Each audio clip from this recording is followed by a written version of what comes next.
subject for review and to be acted upon favorably or otherwise by this institution, Mr. Presiding Officer. Thank you, Board Member Mendoza. When we passed Provincial Resolution number 1161 series of 2020, it was worded in that provincial resolution to urge and require all the local government units through their local chief executives to submit all copies of executive orders and have them reviewed by the Secretariat if ever there are any those that are in conflict with the existing guidelines or programs as set by the provincial government. I have yet to receive a report from the Secretariat or a report saying that there are indeed executive orders that are in conflict with any of the existing programs or policies right now, as of this moment. Yes, but my question, Your Honor, is the process. Are we delegating the authority to review to the Secretary, to the Sangguniang Palalawigan? To the Secretary is just basically, or to the plenary, Your Honor, as a measure? As a measure, the executive order of the chief executive is actually executory, whether it be the provincial government or the municipal government.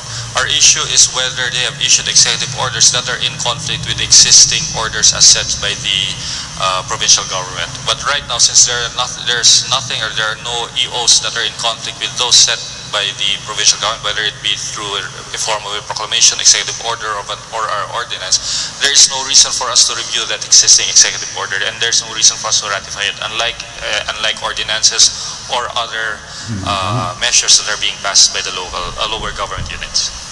Yes, Your Honor, I do understand. Are we not also coming up with an output, or we just leave it as is, as they submit the EOs? Aren't we supposed to come up with a affirmative action, or for that matter, Mr. Presiding So Officer? the affirmative action is to leave it as it is. If there are no conflicts, like I said, there's no reason to act upon it, because an executive order, like I said, is self-executory in the local government unit. However, if an executive order does come up that is contrary to an existing policy by the provincial government, then the provincial board, motu proprio, can review that and order the local chief executive of that respective local government unit to either amend or withdraw or replace that contradictory executive order. Yes, Your Honor. I raise this point because, Your Honor, the matter of reviewing is in fact an exercise of the power to review by the Sangguniang Palalawigan. So I'm just after, Your Honor, I'm just trying to somehow institutionalize these review powers of the Sangguniang Palalawigan, Mr. Presiding Officer. Yes, with the indulgence of the gentleman from the second district, the subject to review of the Sangguniang Palalawigan resides primarily on legislative measures that are being passed by the local government unit. However, as far as functions or measures, executive orders that are passed by the executive as an EO are not not strictly subject to review by the provincial government. Yes, but I do submit, Mr. Presiding Officer, as worded through the IR of the Local Government Code. But as I'm trying to say, Your Honor, I'm just trying to push the issue on hand to formally institutionalize, because I have yet to, I intend to see an affirmative action by the Sangguniang Palalawigan. We know, Your Honor, that EOs are assumed to be in order, or there's always not contrary to law. But assumptions, as I say, Your Honor, cannot always be used as a use to setting aside that power. So is the gentleman proposing that aside from the issue whether it is contradictory or not to existing guidance and policies of the provincial government, you also wish to amend the existing resolution to include whether there's an issue of constitutionality on the EOs that are being issued? No, Your Honor, I'm not trying to suggest anything, but I'm trying to throw the issue to the board to come up with some sort of a framework. Framework, if you may use that, Your Honor. Because with all my years in the board, we never really, I have yet to recall a single executive order reviewed by this institution. So I'm trying to raise his honor if there's a need or if there's the importance that EOs be reviewed and a framework is to be set up or institutionalized. But again, I'm just trying to raise this parliamentary inquiry, Your Honor, and arouse a discussion or so by this Sangguniang. Thank you, Board Member And Mendoza. I submit to the wise judgment of the plenary. Before the Chair makes a comment, I believe Board Member Rosario was raising his hand earlier.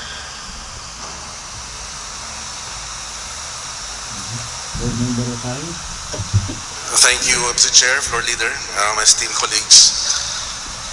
Following the lines of Board Member Mendoza regarding the power to review by the Sangguniang Panlalawigan, I agree that it has been part of the IRR of the local government code that all EOs of the local chief executives in the province where we cover are subject to review.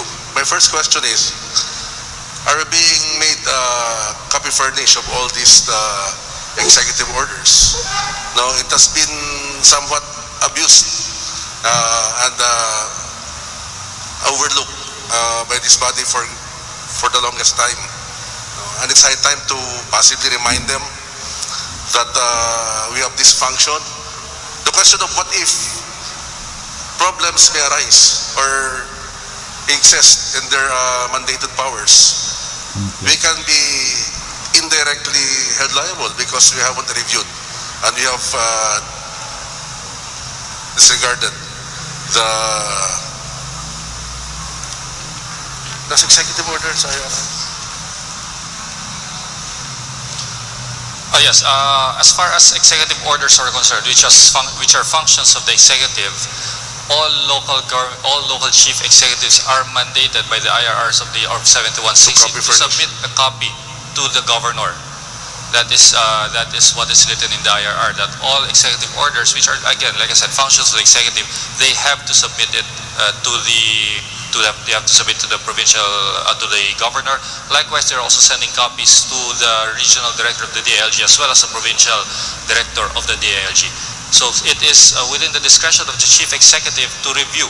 Actually, the review powers of the executive orders are under the jurisdiction of the local chief executive and not necessarily the Sangguniang Panlalawigan, unless it is transmitted by the provincial governor as the chief executive of the province for the Sangguniang Panlalawigan to review.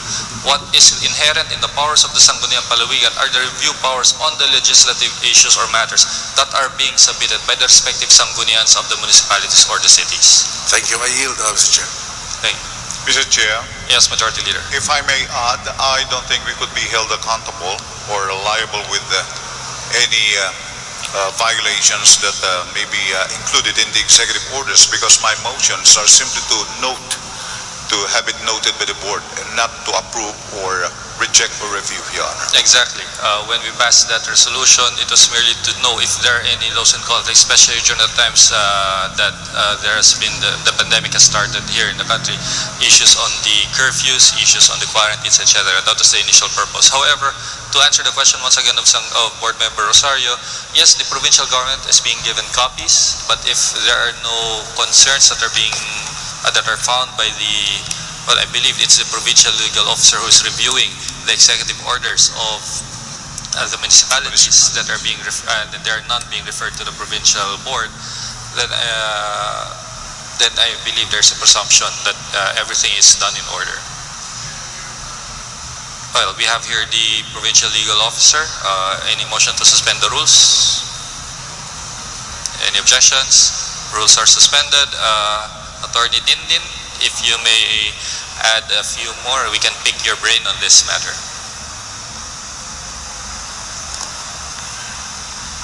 Good morning, Your Honors. Actually, we were talking with Attorney Verna, and pursuant to Section 30 of RA 7160, executive orders issued by local chief executives of component municipalities and cities are submitted to the governor for review. And true enough, Your Honor, there are several executive orders submitted to the Office of the Governor for this purpose. Now, relative to the executive orders issued during the pandemic, Your Honor, there were instances, especially during the maybe last 2 quarters of this year, Your Honor, there were issuances by the local chief executives relative to curfew and to health protocols being implemented in their respective jurisdiction. We just had to make sure, Your Honor, that the same is not contrary to the provincial ordinances that we have, the Sangguniang Palalawigan has passed. And also, with respect to the issuances of the local IATF, there is also a corresponding resolution from the provincial IATF relative to whatever measure that the municipal IATF intends to pass in their jurisdiction, Your Honor. Thank you, Attorney Linden. I think that would further explains and I think puts a period to the discussion. Is everything clear? Yes, Board Member, sorry.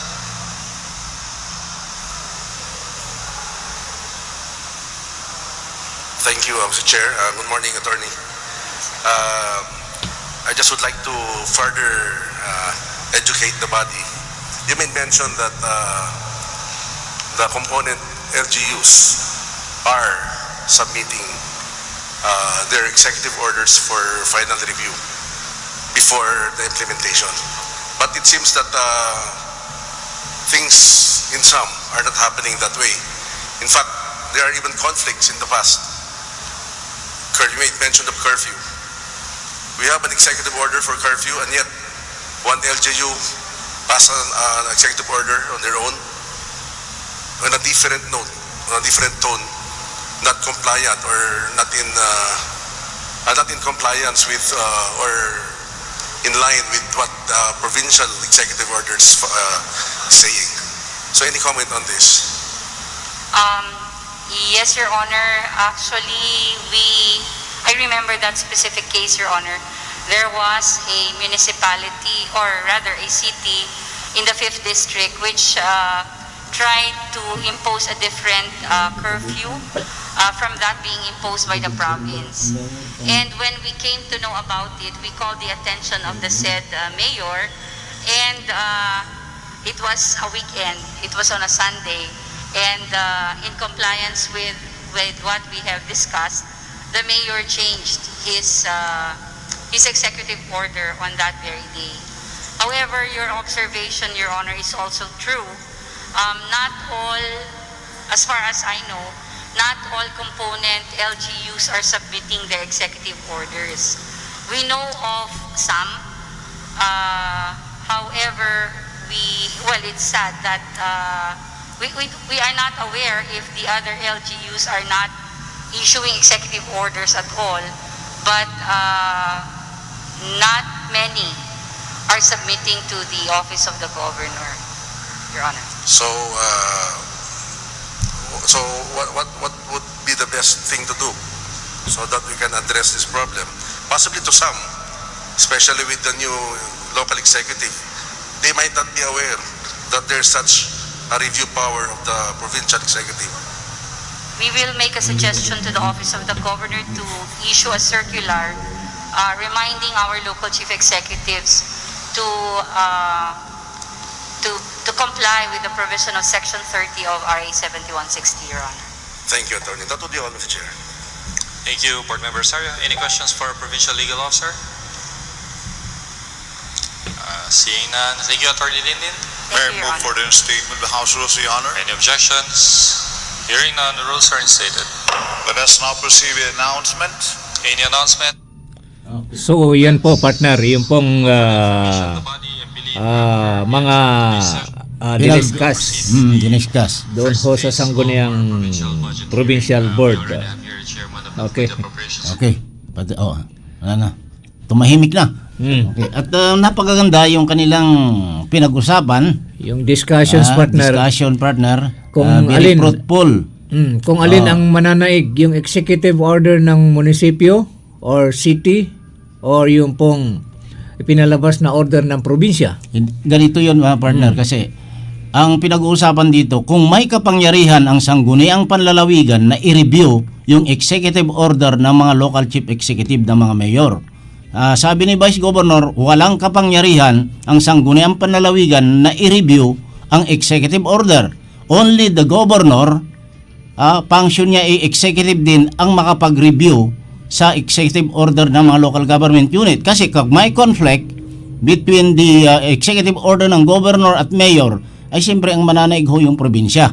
Pero ang tinutukoy ho ni Vice Governor Mark Lambino, walang kapangyarihan ng sangguniang panlalawigan na i-review ang executive order. Ang meron lang yung ordinansa at saka resolution ng sangguniang bayan na ipapasa nila sa sangguniang panlalawigan, iyon ang may kapangyarihan ng sangguniang panlalawigan. Magbabalik tayo dito, tayo. partner. Maya-maya, talakayan natin dito sa lungsod ng Dagupan yung executive order ng mayor at saka yung city ordinance tungkol po sa curfew. Kami pa magbabalik, mga kabayan, makaranho ng ilang pong mga paalala. Partner? Kasama mo ako sa 12.96. Bahagi mo Radyo Pilipino. Saan mang bahagi ng Pilipinas, saan mang bahagi ng mundo, anumang uri ng pamumuhay, kabahagi mo Radyo Pilipino. Radyo Pilipino. Sumasahim papawid sa DWPR 1296 Dagupan. Radyo Pilipino. Philippine Standard Time, alas 7:25 ng umaga. That time check was brought to you by ACS Manufacturing Corporation, ISO certified world-class quality. Si Mommy at si Washing Machine believe sa Pride Washing Machine Detergent. Hello, Washi! Hello, Mommy! Laundry day na naman! Ready ka na sa mancha, chocolate, putik, libag? Kaya yan ang Pride Washing Machine Detergent. May triple stain-away formula. Tanggal ang makapit, madikit, at malupit na dumit mancha. Easy ang labada. Mula noon hanggang ngayon. All you need is pride. All you need is pride. Pride Detergent, manufactured by ACS Manufacturing Corporation. ISO certified, world-class quality. ACS. Ang unique toothpaste may maximum fluoride protection laban sa cavities. Maximum fluoride protection. Unique toothpaste. Protektado ang ngiti. Unique toothpaste. Laban sa tooth cavity. Unique toothpaste. Alaga teeth ng family. Unique toothpaste. Unique toothpaste. Maximum fluoride protection. Unique toothpaste, maximum fluoride protection with regular use. Manufactured by ACS Manufacturing Corporation, ISO certified, world-class quality. ACS. Mga misis, may pasabog na hindi nakakabingi, kundi nakakabango ng damit. Kabloom! Ipinakikilala ang Charm Fabric Conditioner. Ang Charm Fabcon ay may Stay Fresh technology, kaya damit ay may bango ng 1,000 bulaklak. Kabloom! Subukan na ang Charm Fabcon. Bangong Kabloom! Charm Fabric Conditioner, manufactured by ACS Manufacturing Corporation. ISO certified, world-class quality. ACS. Mga kababayan, ngayong panahon ng pandemya, ang inyong pakikisa at kooperasyon ay mahalaga upang malabanan natin ang COVID-19. Ugaliin po natin ang regular na paghuhugas ng kamay, pagsuot ng face shield at face mask at pagpapanatili ng physical distancing. Ang paalalang ito ay hatid sa atin ni Vice Governor Mark Lambino. Kasama mo ako sa 12.96. Okay, patuloy ho tayo mga kabayan dito sa ating palatuntunan. Partner, napakaganda ho yung diniscuss ho sa plenary session doon ho sa Provincial Board noong pong nakarang Monday. Marami tayong napag-aralan doon, partner. Iyan po ay tungkol ho sa executive order, kung alin ang mananaig, yung executive order ng governor o yung executive order ng municipal mayor or city mayor. Pero sabi ho ng ating basic gobernador, it is an self-executory, partner, yung executive order. So ibig sabihin, pwedeng i-implement ho ng local government unit yung kanilang executive order at only the governor can review. Hindi ho bago ipatupad. Hindi ho sa sangguniang panlalawigan plenary session. Yan. Kaya dito, okay. Partner, mukhang naliwanagan ho yung pong mga local government unit at itong provincial board. Kasi pinag-uusapan nilang executive order, pag-i-issue ng executive order. Okay. Nanlike ho, dito sa lungsod ng Dagupan, may conflict din, partner. Alin ang masusunod? Sabi nung nakarang mga linggo. Kung dito yung sa executive Dagupan, order ng mayor or yung pong city ordinance? Ang masusunod dyan, dahil partner, sa is city ordinance. Mas mataas ang batas na ginawa ng sangguniang panlunsod dahil sila yung law-making body, legislative branch. Executive, meron din siya by means of executive order, pero kung may conflict between sa dalawa, ang masusunod, partner, ay yung resolution o ordinansa na ginawa ng sangguniang panlunsod. Kasi lumabas dito, partner, sa lungsod ng Dagupan, naglabas ng executive order si mayor na ganitong oras at ganitong oras, for example, 4 p.m. or 10 p.m. Curfew. Ang start ng curfew 9 p.m. at ang pag-i-end ng curfew ay alas 4 ng umaga. At naglabas din ho ng sangguniang panlunsod ng ordinansa na ang curfew 9 ay 8 hanggang 5. 4. Alin ho ang mananaig? Ang mananaig dyan, partner, ay ang sangguniang panlunsod City Ordinance. Ordinance. Yan ho, kasi, mga kababayan. Yun ho ang lawmaking body. Yan ang tagagawa ng lokal na batas. At least, ang mayor naman ang mag-approve, mag-i-execute. Pero kung may conflict talaga, partner, ang masusunod ho yung ordinansa. Kasi mas mataas ang value ng ordinansa eh. Mas authoritative yung batas na ginawa ng yung mga gumagawa ng batas. Pero ito iba yung discussion dito sa executive order ng mga bayan. Kung for example, partner, na gumawa ng isang executive order ang isang mayor, bago niya ito ipatupad, bibigyan niya muna ng kopya ang Office of the Governor para i-review. At kung may conflict sa pagitan ng executive order ng mayor sa bayan at ang probinsya, alin ang mananaig? Mananaig ho yung probinsya, lalo na sa pandemya. Kagaya din ho ng kanyan, partner, yung national government, for example, mayroon ho siyang executive order ho ng presidente na inilabas na sa road clearing program. Ngayon, masasagasaan yung local na batas. Batas ho sa probinsya na hindi ho pwede na i-clear ho yan dahil ganito ganyan. Aba, ang mananaig ho, yung national order, yung pong order ho ng Pangulo. Napakasimple, partner. Kung may conflict between national law and local laws, the national law must prevail. Dito naman sa executive order, kasi ang pinapalabas na naintindihan ko kanina, ang pinag-uusapan dito sa sangguniang panglalawigan, ang i-insert ni Board Member Bon Mark Mendoza, sabi niya na may kapangyarihan ang sangguniang panlalawigan na mag-review ng executive order ng mga local government unit o mga mayor. Pero sabi naman ni Vice Governor Mark Lambino, walang kapangyarihan ang sangguniang panlalawigan. Ang may kapangyarihan lamang ay Office of the Governor. Tama ho naman siya, pero iba ho yung ordinansa na kanilang ipinapasa ho doon kaysa executive order naman.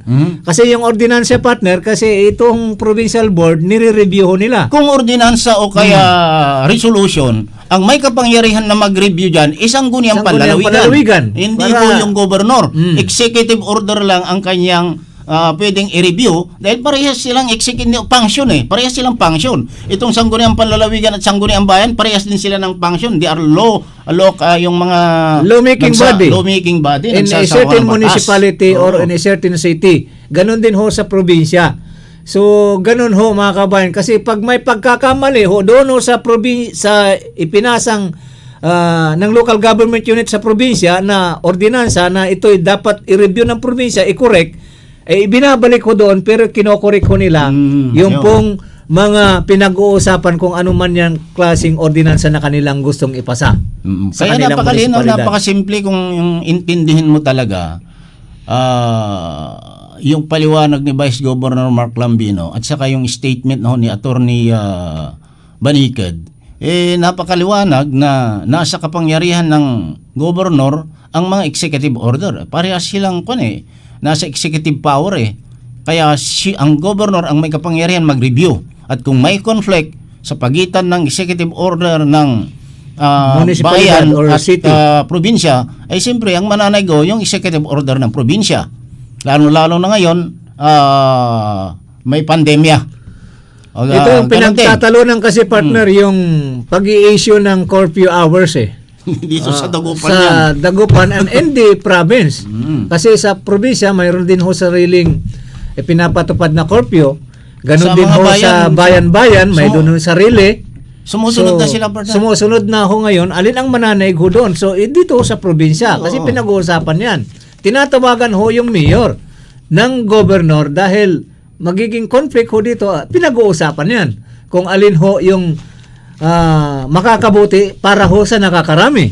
Ganon ho yan Para ho, in the name of public service, para ho mabigyan ho ng pagkakataon naman na maserbihan ho yung nakakaraming kababayan ho natin, lalong-lalo na ho dito sa curfew na to.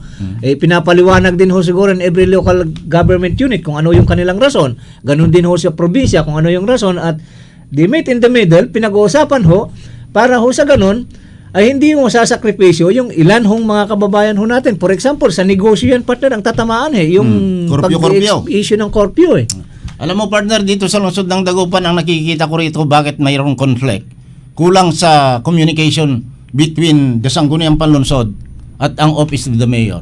Yeah, for example, tignan mo na lang ho itong investigasyon ho sa Kutong dito sa lungsod ng Dagupan. Yun, walang kulang sa communication. Kasi dito, pero minsan sa lungsod, si Mayor Lim, kung ano yung sinabi ni Governor na curfew, sumusunod ang Dagupan. Pero dito sa Sangguniang Panlunsod, plenary session at the Office of the Mayor, mayroon ho talagang parang nakikita ho natin na gap. Dahil, tingnan nyo nung nag-issue ho ng executive order yung Mayor, ipinasa ho sa Sangguniang Panlunsod. Iba ho yung iniutos din na curfew ho sa Sangguniang Panlunsod. Kaya nga ho dito mga kababayan, totoo yung pong hindi mo makakausap yung Mayor dahil sa apat na jack, apat na alas. Kaya nga ho, diyan nagkakaroon ho ng conflict doon ho sa mga dapat i-implement para ho sa ating pong mga kababayan. Ito naman, partner, sandali lang. Okay, ito naman ho, doon ho sa investigation sa Kutong, mukhang hindi ho naman nagkakaintindihan.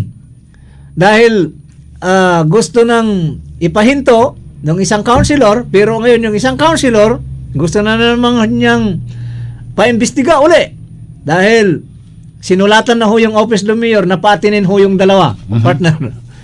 Okay. At ganon talagang mangyayari dyan dahil mo naman na dito sa lungsod ng Dagupan talaga na siguro itong mga municipal itong mga city councilor nakantsawan sila kaya binalikan yung issue. Dati-rati talagang idadrop na nila pero bigla-bigla nagdesisyon sila na ituloy ang investigasyon. At kaya ho sila partner parang ipilit nila yung kanilang yung kapangyarihan ng Sangguniang Panlunsod para sa kaya nga sabi niya susulatan nilang Office of the Mayor para iutos ni Mayor na paatinin yung dalawa. Kasi dito mukhang katuwa-tuwa yung Sangguniang Panlunsod na nagbow doon ho sa dalawa. Na imagine market supervisor or market division head at saka yung chief ng marshal sa market pinag-i-explain yung Sangguniang Panlunsod kung ano ho yung kanilang itatanong. Nasaan ka ba kita ng ganyan na yung pong lawmaking body ang nagbaw doon ho sa mga department heads? Naala ko, partner, itong pagsasagawa ng executive order ng mayor o governor, final at executory ang yung mga ganyang mga local executive na yan, dahil wala na, hindi na kailangan pirmahan ng mga miyembro ng sangguniang palalawigan. Ginawa ng mayor yung executive order, siya na rin ang pipirma, siya na rin ang mag-iimplementa. Hindi katulad ng ginawang batas ng sangguniang palalawigan na kailangan bang pirmahan ng gobernador bago maging batas, maging local na batas at finally executory, partner. Yun ang pagkakaiba ng executive order at ordinansa o ordinansa o resolution. Yun nga sabi ho ni Vice Governor, executory, partner. Yung pong executive order ng isang city or municipal mayor. Kami po babalik mga kabayan, makaranho ng ilang pong mga paalala, partner. Kasama mo ako sa 12.96. Kabahagi mo Radyo Pilipino. Saan mang bahagi ng Pilipinas, saan mang bahagi ng mundo, ano mang uri ng pamumuhay, kabahagi mo. Kabahagi mo Radyo Pilipino. Radyo Pilipino. Sumasahim papawid sa DWPR 1296 Dagupan. Radyo Pilipino. Sa ayos po nyo rasan mga kabayan, ganap na pong alas 7:40 po ng umaga. That time check was brought to you by ACS Manufacturing Corporation, ISO certified world-class quality. ACS Star Wax, Star Wax Wax. Star Wax, Star Wax Wax. Always remember, sa paglinis, pakitabin ang sahig. Mrs. Star Wax, Star Wax Wax.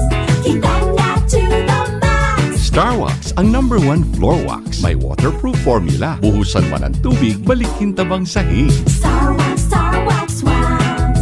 Kitang na to the max, max, max. Star Wax floor wax. Manufactured by ACS Manufacturing Corporation. ISO certified world-class quality. ACS. Panatilihin ang isang metrong layo sa tao o ang tinatawag na social distancing para maiwasang mahawa sa COVID-19. Isang paalala mula sa ACS Manufacturing, maker of smart dishwashing liquid. Para ang heavy duty na sisinupan, man-smart dishwashing base. Bawat mahig, smart dishwashing.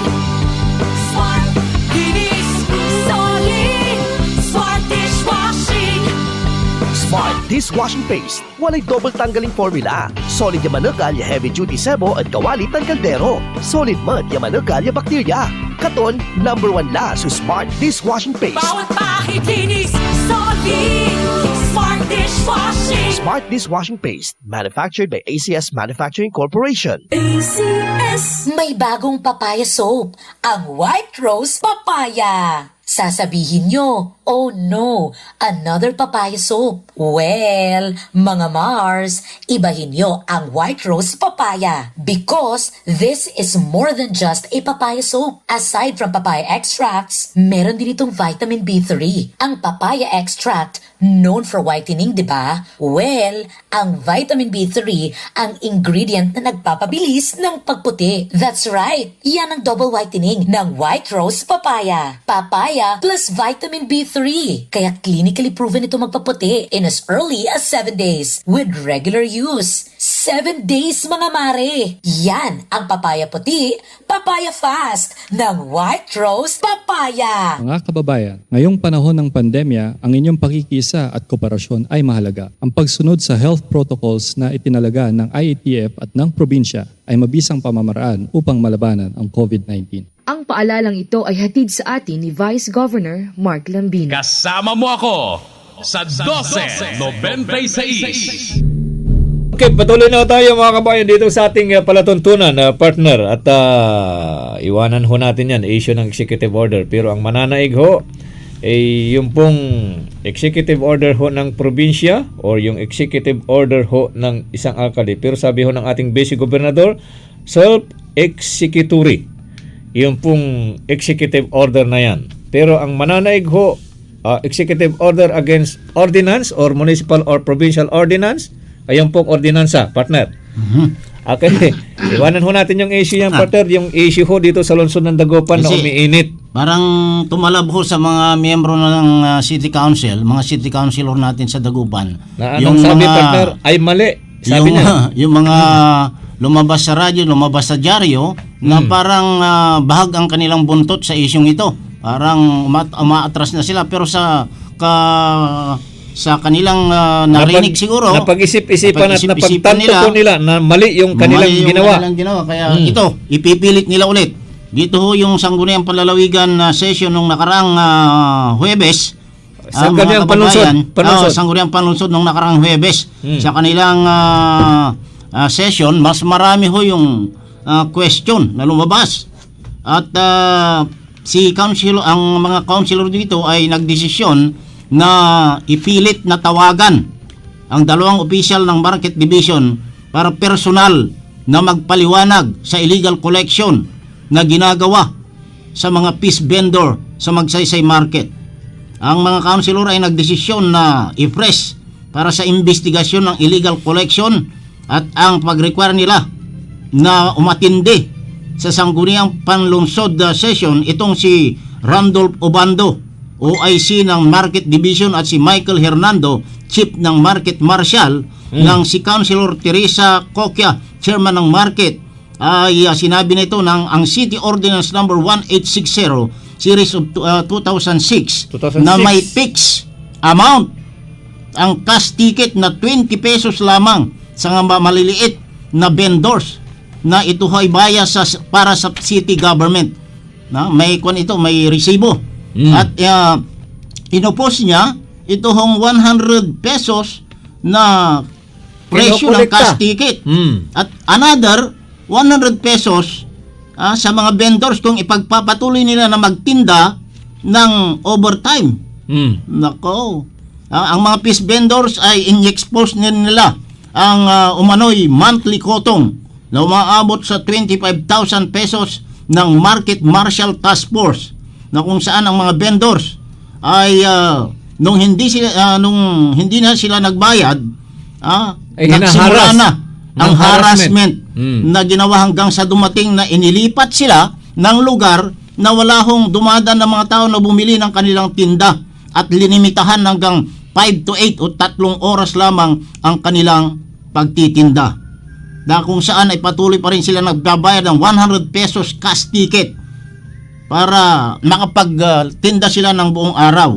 At isa pa dito si Councilor Coque Barner na kanyang inulit na kailangan na sumunod ang market official sa Sangguniang Panlunsod para personal na ipaliwanag ang kanilang illegal collection na ito ay ginagawa sa mga maliliit na vendors o fish vendor na ito pinangungunahan ni Marieta Barrientos, at kanya hong reverse yung desisyon ng council na ito hong ipinangako ni Councilor Silya Lim na ayusin nila ito sa pagitan ng mga market vendors at yung market supervisor at yung market division, itong mga market marshal. Pero sabi nila na itutuloy nila yung kanilang investigasyon at pipilitin nilang umatindi ho itong mga tao na si Randolph Obando o ay sinang Market Division, Michael Hernando na Chief ng Market Marshal, mga kababayan. At dito, hindi lang ho mga councilors, panawagan ho natin, hindi nyo lang ililimit ho doon ho sa nagreklamong sina Marieta Barrientos, pati ho sa Muslim, ipakiimbestiga na rin ho kasi may mga umaangal na mga Muslim at kinukolektahan din, di umano At sa susunod na araw siguro, partner, makapag-interview ho tayo tungkol ho dito sa kotong collection na ginagawa ho ng mga market marshals at ganun din ho doon ho sa nasa market division, yung OIC. Na certain Obando. Napakabaho, partner. Tignan mo, itong si Councilor Silya Lim, inirekomenda niya sa Sangguniang Panlunsod na i-amend o baguhin yung current rate na kinukolekta. Pero ilang councilor ang umayaw. Ibig sabihin ito, i-amend mo, baguhin mo para matakpan yung kinukolekta nilang 80 pesos. Sabi ni Councilor Michael Fernandez, ayusin mo na ho yung kutong bago yung i-amend yung ordinance. Tama nga naman ho yung sinabi ni Councilor Michael Fernandez. Hindi ho pa naaayos ho yung kusot dyan, mag-aamin ka na naman ho ng ordinance. Huwag naman ho sana, ma'am.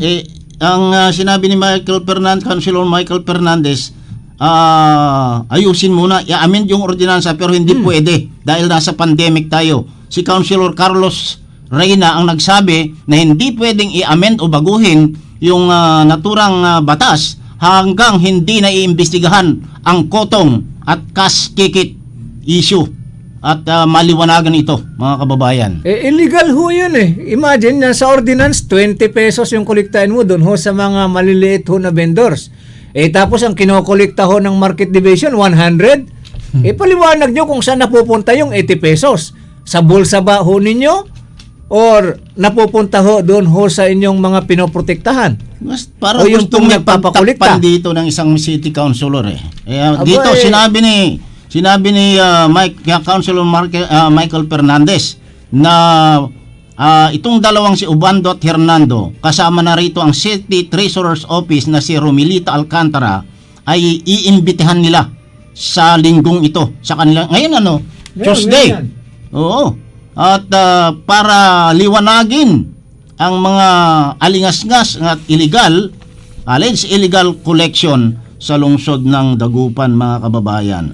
Si Secretary Ryan Rabanso, sinabi niya kay Fernandez na si Ubando ay kinausap na umatindi nitong nakaraang session pero hindi pa rin pumunta.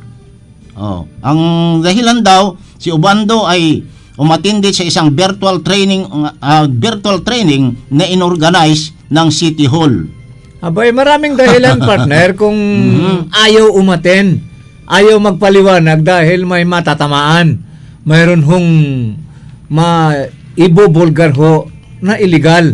Abay, alam mo ho, partner, sa nakikita ho natin, talagang may pinoprotektahan mga to Mayroon ho silang tinatago Dapat. Na hindi dapat palabasin.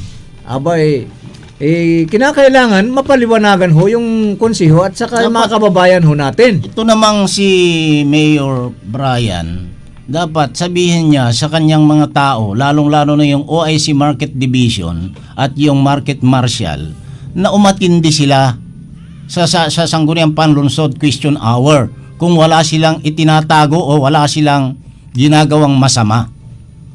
Ay, walang words na galing sa Office of the Mayor na sabihin na yung kayong dalawa starring na kayo sa Sangguniang Panlunsod, matindi kayo para ipaliwanag nyo na walang nangyayaring ganyan. Kung diba? It remains na silensyo ho yung Office of the Mayor, silence means yes na yung totoo yung nangyayaring may kutong at baka ho may protection hindi ho natin, baka lang baka mayroon hong protection money nga. Yan sinasabi ho, ikot na natin ho itong Sunday Punch, partner. Ito sa editorial at saka sa column, makikita mo ho, talagang hindi tinatantanan ho itong issue na ito, partner. Hanggat lumabas ho yung katotohanan. Yung editorial niya, headline, Dagupan City Hall Protection Racket. Yun ho. Ito yung editorial ng Sunday Punch. Kaya nga ho, dapat ho kayong magpaliwanag. Mayor, panawagan na ho. Patinin mo na ho yung mga tao mo. Kung talagang wala hong kinalaman, yung... kasi responsible, dapat proactive ho yung mayor. Pag mga ganun, dapat sensitive ka Kutong yan illegal yan dapat pong paimbestigahan, manguna ka ho. Para once and for all, mapaliwanagan ho yung taong bayan. Wala pa yatang 5 buwan na naupo itong OIC. Wala pa, partner. Kasi only ho si Sir Aguido. Nung siya ho nandyan, wala kang mapapakinggan. Kontrolado. Wala kang mapapakinggan. Malinis ang kanyang trabaho. Bigla-bigla na lang na hinaras nila yung... Nung hindi na sila magbigay ng ng collection money, hinaras na itong mga fish vendor. Inilipat hanggang sa dumating inilipat sila sa ibang lugar, yung lugar na malayo sa pinagtitindahan nila na walang katao-tao. Isa yun. At saka linimitahan yung oras, 3 oras lamang sa isang araw. Ay nako, harassment talaga nung hindi sila magbayad ng umano ito Kutong money. Okay, kami po magbabalik mga kabayan, makaranho ng ilang pong mga alala. Partner! Kasama mo ako sa 12.96. Kabahagi mo Radyo Pilipino. Saan mang bahagi ng Pilipinas, saan mang bahagi ng mundo, ano mang uri ng pamumuhay, kabahagi mo Radyo Pilipino. Radyo Pilipino. Sumasahim papawid sa DWPR 1296 Dagupan. Radyo Pilipino. Radyo Pilipino time, 6 na minuto bago po mag-ikawalo ng umaga. That time check was brought to you by ACS Manufacturing Corporation, ISO certified world-class quality. ACS. Himbing, gising, palit, buong gabi on repeat. I-Pampers Overnight Pants mo na si baby. Walang palit overnight? Posible. Himbing buong gabi, himbing walang palit. Pampers Overnight Pants. Sulit based on average overnight load. Bagong Pampers Overnight Pants. Para at kawis sa kabloom at balingit, salin niyo sa Charm Fabric Conditioner. Charm Fat Con, bangong kumaka-bloom. Charm Fat Con, damit ay may bangon ng salibong bulaklak. Charm Fabric Conditioner with Stay Fresh technology. Kawis siya kabloom at balingit. Charm Fat Con, bangong kumaka-bloom. Charm Fat Con, damit ay may bangon ng salibong bulaklak. Charm Fabric Conditioner, manufactured by ACS Manufacturing Corporation, ISO certified world-class quality. ACS Star Wax, Star Wax Wax. Star Wax, Star Wax Wax. Always remember, sa paglinis, pakintabin ang sahig. Mrs. Star Wax, Star Wax Wax. Kitang na to the max. Star Wax, ang #1 floor wax. May waterproof formula. Buhusan man ang tubig, balikin tabang sahig. Star Wax, Star Wax Wax. Kitang na to the max, max, max. Star Wax Floor Wax. Manufactured by ACS Manufacturing Corporation. ISO certified world-class quality. ACS. Mga kababayan, ngayong panahon ng pandemya, ang inyong pakikisa at kooperasyon ay mahalaga upang malabanan natin ang COVID-19. Ugaliin po natin ang regular na paghuhugas ng kamay, pagsuot ng face shield at face mask at pagpapanatili ng physical distancing. Ang paalalang ito ay hatid sa atin ni Vice Governor Mark Lambina. Kasama mo ako sa 12.96. Okay, patuloy na ho tayo mga kabayan. Doon ho sa editorial ho naman. Kasi doon sa column yun partner ngayon sa editorial. Yun ho sa Kutong. Kutong issue dito sa Dagupan City. Kung ito, yung ginawang balita ni Manong Ding Micua, Leonardo Micua sa Sandipans. Ito ho naman sa editorial ng Sandipans. Ano sabi ho dyan? Dagupan City Hall's Protection Racket. Ano ho yung nakapaloob dyan partner sa protection racket niya na yan? Rito, ang Dagupan Sangguniang Panlunsod is an equal branch of the office of the mayor. At least in principle. In reality. Yung kaya ba ng Sangguniang Panlunsod? Yung kaya ng mayor's office? Parehas ang power. Patas ang laban. Patas yung power. Patas yung power nila. Pero executive, legislative. Mukhang sumurinder ho yung Sangguniang nung una Sangguniang Panlunsod tungkol sa Kutong issue. Ngayon partner, anong development ngayon? Kasi sabi niya, kung ang pag-uusapan ay principle, ayos, pero kung sa katotohanan, ay hindi. Anong ibig sabihin nito? Sa katotohanan siguro, kaya lang, tumayo lang naman sila itong mga bumalik sila upang imbestigahan. Kasi mukhang katawa-tawa sila nung unang issue na parang sumurinder ho sila Hands off sila. Doon ho sa parang dinidismiss na nila yung kanilang pinaimbestigahan. Ngayon, napag-isip-isip ho nila na katawa-tawa yung ginawa ho nila. Sangguniang Panlunsod, partner. Dahil nga sumusuko ho sila doon ho sa dalawang kutungero. Hindi ho magandang pangitain yun, partner. Dito ho si Mayor Brian Lim, mukhang hindi niya masyadong inaasikaso.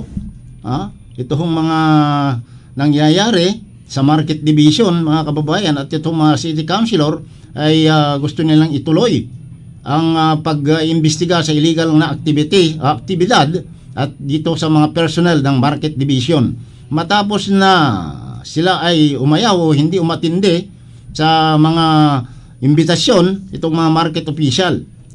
Sila ho ay sa loob po ng 3 pagkakataon, talaga hong nagmatigas sila. Para hindi siguro maimbestigahan itong maliwanag na koto operation sa lungsod, mga kababayan. At isa lang sa kanilang conclusion dito na ilang mga councilor ang nagsasagawa, patuloy na magsasagawa ng investigasyon dito sa naturang mga pangyayari, mga kababayan. Kaya tignan natin, dahil hanggang sa ngayon ay wala pa hong pahayag ang Office of the Mayor. Hindi, humingi na ng saklolo itong sangguniang panlunsod sa Office of the Mayor para utusan ho yung dalawa na umatin doon ho sa sinasagawang investigasyon ng sangguniang panlunsod. Kaya nga ho dito, mga kababayan, mukhang sumurinder nga kako yung sangguniang panlunsod councilors doon ho sa investigasyon, dahil humihingi na ho sila ng tulong mula ho sa Office of the Mayor. parang sinabi nga ho nila na suko na kami, hayaan natin yung mayor na siya ho ang magpadalo yung dalawa. Dahil nga ho, yung dalawa, tinanong pa ho sa sangguniang panlunsod kung ano ho yung tatanungin ho sa kanila. Aba, tignan mo nga na lang, partner. Ang isa pang hindi na sagot na katanungan dito, partner, ito hong kung itong 25,000 pesos na monthly kotong umano, totoo. At itong 80 pesos na araw-araw na kinukolekta sa mga vendors, saan napupunta? Kasi 20 pesos lang ang nasa ordinansa naging 80 pesos. Nasahan 100 na ang kinukolekta. Nasaan napupunta itong 80 pesos. At nung lumabas ito, may isang city councilor na gusto niyang i-amend yung ordinansa kaagad-agad, impronto. Ay, hindi naman pwede, sabi ng mga ibang councilor, mga kababayan. Kaya ang sinasabi nila, kaya itong mga councilor ay nagdesisyon na susulat sila sa Office of the Mayor para hingiin ng kooperasyon ang dalawang arrogant market official. Sabi niya rito sa editorial, mga kababayan. Kaya tignan lang natin ngayon kung ano mangyayari. Martes ngayon, session ng sangguniang panlunsod. Siguro face to face na ngayon Face to face, okay. Kailangan talaga face to face yan, partner. Kung hindi mo makikita yung mukha ng magpapaliwanag. At hindi niya may papaliwanag maigi kung ano ho yung, baka mamaya mapindot niya ho yung mute, wala na. Kung sa Siganyanin nabalang. Nabalang. Okay, wala na ho tayong sapat na oras, partner. Okay, partner. Ako po naman inyong kaibigan, Samuel Usala. Hanggang bukas, maraming salamat at magandang umaga sa ating lahat. Alas 7 hanggang alas 8 ng umaga, kasama mo ako sa 1296, Harold Barcelona po, at sa Engineering Department, si Engineer Ernesto Tamundong. Kayo po ay nagpupugay ng magandang Tuesday morning ho sa inyong lahat, mga kabayan. Magandang umaga po, tabayan po sa sunod na palatuntunan.